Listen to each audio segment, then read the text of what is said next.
c'est le Seigneur qui t'a attiré. Et il t'a attiré pour un objectif bien précis.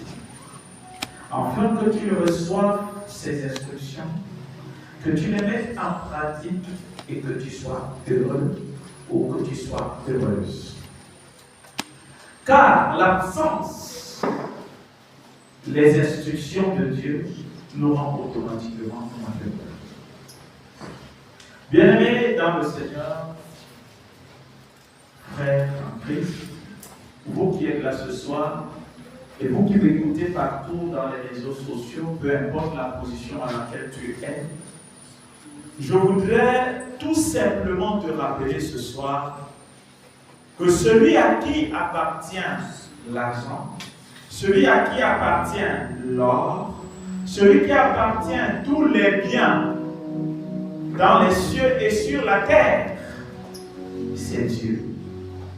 Il a si bien dit dans le livre de Agé chapitre 2 verset 8, « À moi appartient l'or et l'argent. » À moi de l'argent, à moi de l'or.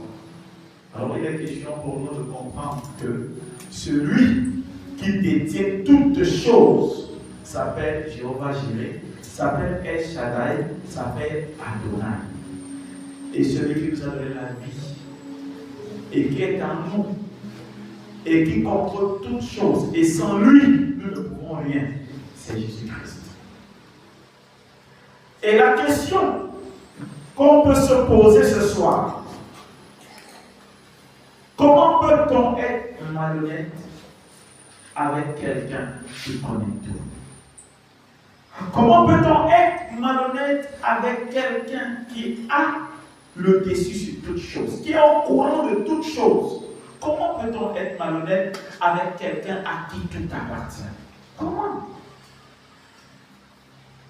Comment peut-on être malhonnête avec ce genre de personne? Bref, j'ai un conseil à te donner ce soir.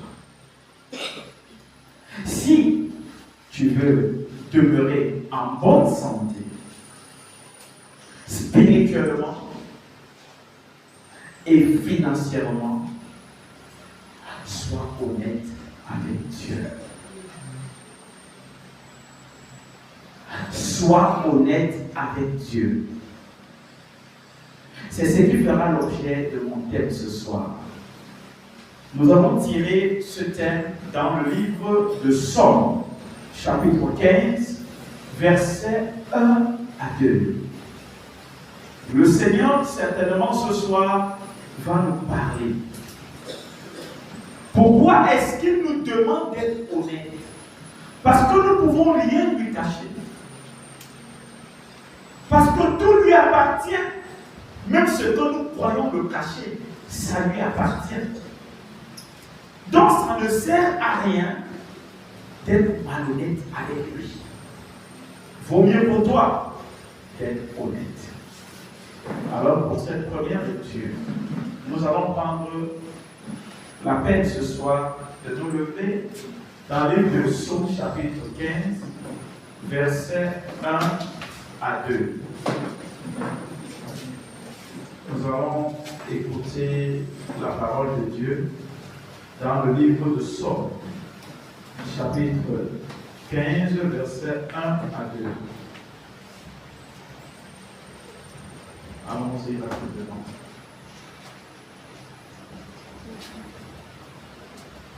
Psaume 15, versets 1 à 2. Ô Éternel qui séjournera dans ta tente, qui demeurera sur ta montagne sainte, celui qui marche dans l'intégrité, qui pratique la justice et qui dit la vérité selon son cœur. Gloire à Jésus. Asseyons-nous dans la présence de notre Seigneur. La parole de Dieu dans le livre de Psaume chapitre 15, du premier verset au deuxième verset. Cette parole a été... En fait, cette parole que nous avons prise ce soir est une parole qui va nous amener dans les profondeurs. C'est-à-dire dans les secrets de la bénédiction. Nous avons dit ici une fois que la bénédiction se retrouve au sommet de la montagne. Et dans le livre de Psaume, chapitre 15, on peut dire, ô Éternel, qui séjournera dans ta tente, qui demeurera sur ta montagne sainte. Qui?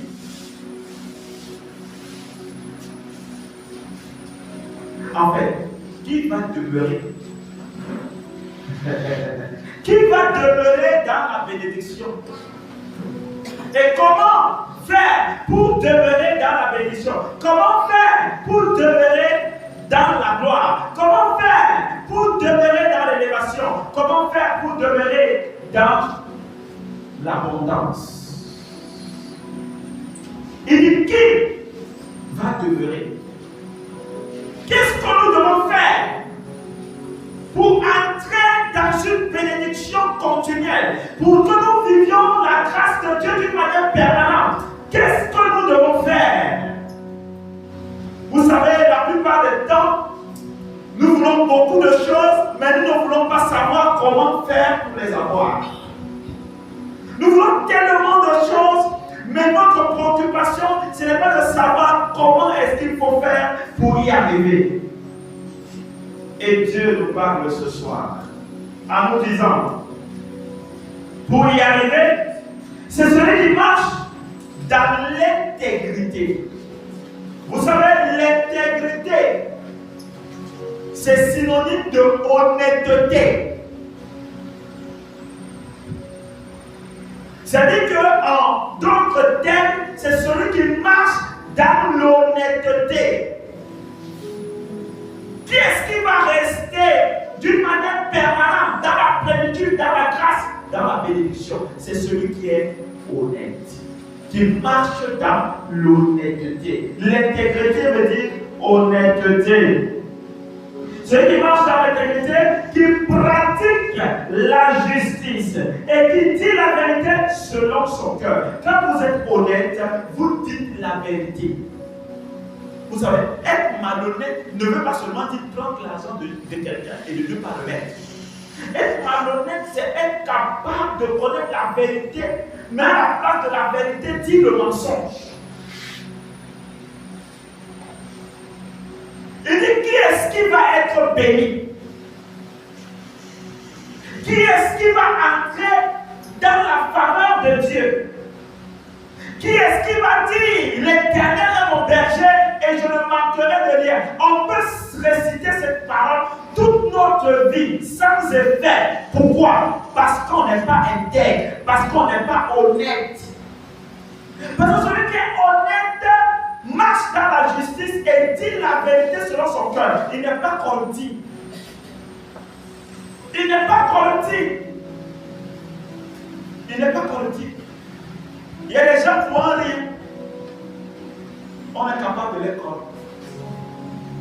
Pour un rien, on est capable de les amener à vendre leurs frères ou à vendre leurs soeurs.